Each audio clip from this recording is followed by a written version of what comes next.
முன்னாடியா தேர்தல்ல முறைகேடு பண்ணுவாங்க.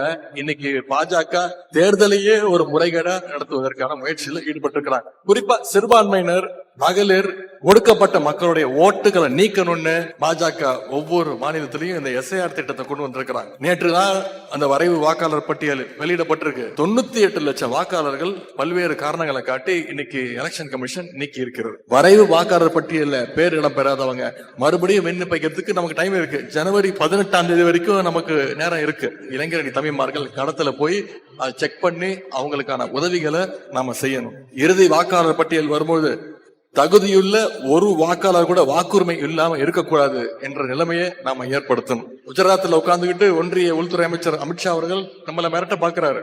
நெக்ஸ்ட் தமிழ்நாடு தான் அப்படின்னு மிரட்டுறாரு. நெக்ஸ்ட் இல்ல, நீங்க எப்ப வந்தாலும் தமிழ்நாடு உங்களுக்கு ஃபர்ஸ்ட் ரிசல்ட் தான் பாஜகவுக்கு கொடுக்கும். எப்பவுமே திமுக தான் பெஸ்ட்ங்கிறது தமிழ்நாட்டு மக்களுக்கு தெரியும். தமிழ்நாடு என்னைக்குமே டெல்லிக்கு அவுட் ஆஃப் கண்ட்ரோலாக தான் இருக்கும்.